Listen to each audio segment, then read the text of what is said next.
It was the kind of afternoon that felt both too peaceful and eerily quiet. The trees in the woods swayed slightly in the breeze, casting long shadows over the leaf-strewn path. Sarah, Jason, and Lena had been walking for nearly an hour, the chatter between them growing quieter as they ventured deeper into the forest. Their plan had been simple: a relaxing stroll through the woods to clear their minds. But as they passed an old, rotting sign that read, "Caution, unstable ground ahead," the air began to feel heavy. "Should we turn back?" Sarah asked, glancing around nervously as the woods seemed to darken with each step. Jason, always the brave one, laughed it off. "Nah, it's just a warning. Besides, this is the best trail." Lena, who had been unusually quiet, nudged Sarah. "I think we should listen to her," she whispered, eyeing the dense trees that now surrounded them on all sides. There was something off about the woods, like they were no longer just trees, but an unknown presence watching them. Their conversation was cut short when they stumbled upon a clearing. In the center of it, 3 figures stood dressed in dark, tattered robes. They were chanting in low, guttural voices, their words unintelligible. At the center of the group was a large stone altar, stained with something dark, perhaps blood. Surrounding it were strange symbols etched into the earth, glowing faintly with an unnatural light. "Are we interrupting something?" Jason whispered, his eyes wide with curiosity. He didn't understand what they were witnessing, but it certainly didn't feel right. Before anyone could speak, one of the figures, a tall man with hollow, sunken eyes, looked up. His gaze locked onto them with an unsettling intensity, his lips curling into a twisted grin. The chanting stopped, and the air grew still, almost as if time itself had paused. What is this?" Lena gasped, her hand trembling as she took a step back.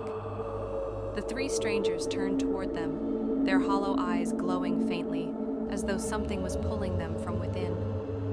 "Leave now," the man spoke, his voice like a dry rasp, barely audible. "You don't belong here." Sarah wanted to turn and run, but her legs felt heavy, as if they were made of stone. A cold wind whipped through the trees, and in that moment, something terrible happened.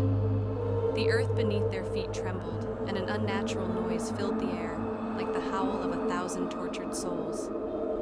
Something unseen was stirring in the forest. The man raised his hands to the sky, and with an eerie cry, a shadowy figure began to emerge from the ground. It was a ghostly apparition, its face contorted in agony, and its body cloaked in shadows. Its eyes were black voids, sucking in the light around it. It hovered in the air, its presence suffocating and oppressive. Before Sarah, Jason, and Lena could react, the ghost lunged toward them, its cold, skeletal hand brushing Sarah's arm. A sharp pain shot through her, and she screamed, falling to the ground. Jason tried to pull her up, but his hand was caught by the spirit. It dragged him backward, its icy touch freezing his skin as if it were siphoning his very essence. Lena stood frozen, her breath shallow, unable to look away from the spirit's piercing gaze. She could feel something inside her, something dark, stirring. A voice whispered in her mind, "You are marked. You belong to us now." The ghost's grip tightened on Jason, his face pale and eyes wide with terror. "No!" he shouted, trying to fight it, but his body was no longer his own. He could feel his consciousness slipping away, his strength draining, leaving him powerless. The ritual had begun. Lena, trembling, realized they had become part of it.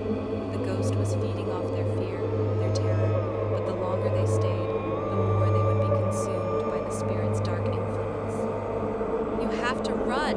Sarah cried, her voice strained as she struggled to move. Her limbs felt stiff, as though they were slowly being paralyzed by some unseen force. But Lena was already running, her legs carrying her as fast as they could through the trees, leaving her friends behind. But the woods were no longer the same. The trees seemed to move, their branches twisting and reaching out to her, as though they were alive, pulling her deeper into their grasp. Lena's heart raced as she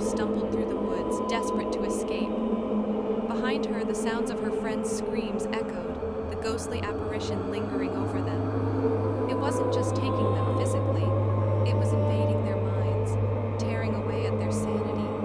They were all becoming part of the ritual. The ghost would not let them go. With every step, Lena felt herself being pulled back.